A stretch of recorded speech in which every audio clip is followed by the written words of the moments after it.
morning. Thank you, Jade and Carol, for setting the stage so beautifully. It helps me try to focus.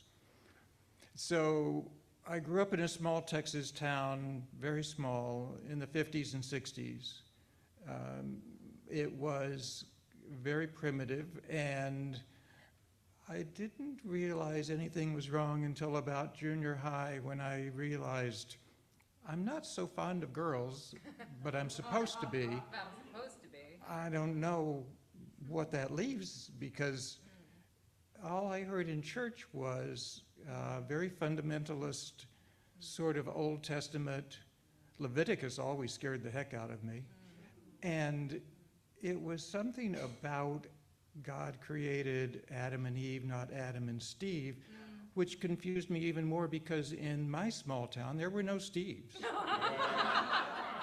There was no Will and Grace on TV, no Ellen DeGeneres coming out. It was pure confusion for me. I didn't know who I was, or what I was supposed to be, but I suspected that whatever I was, I needed to hide because it wasn't going to be supported.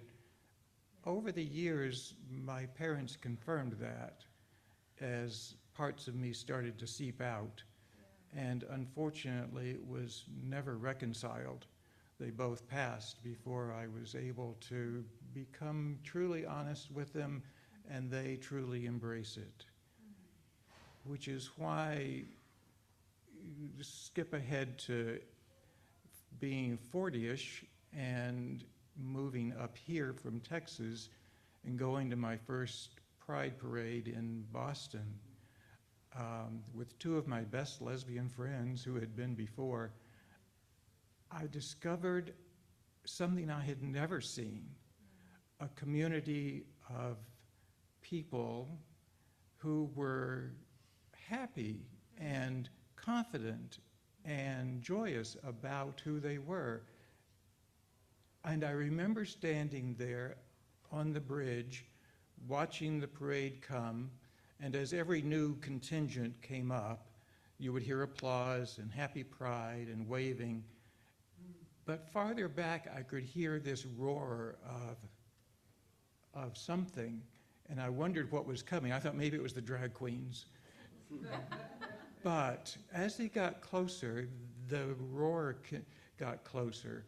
And all I saw was a contingent of people with a banner, and it said PFLAG, Parents and Friends of Lesbians and Gays.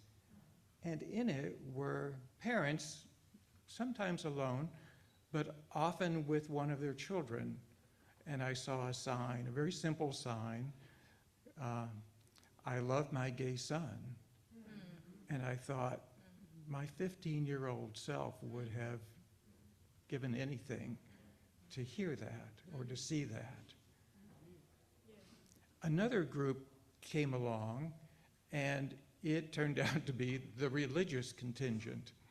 They had bunched all of the religious people together, which is difficult to do. You can't. And I saw things that I had never witnessed in my church.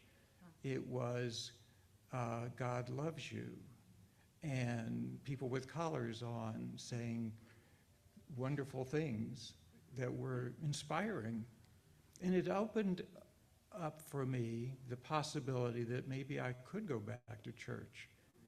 And sometime later, because of Bob McCarroll and other folks in the South Church community, Jim and I were able to discover South Church, a church that believes in a fullness of life and a welcoming and a joy in it.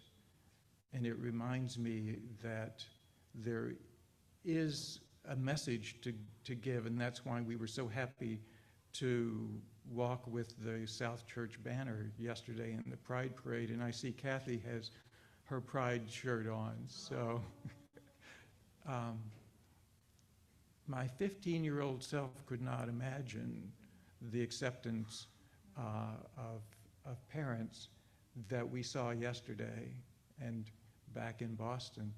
or the acceptance of a church, those two fundamental pieces of our lives being affirming brings joy and hope. And it's something I hope that we're able to spread throughout the community. It is an evangelistic sort of hope that I carry with South Church. Thank you.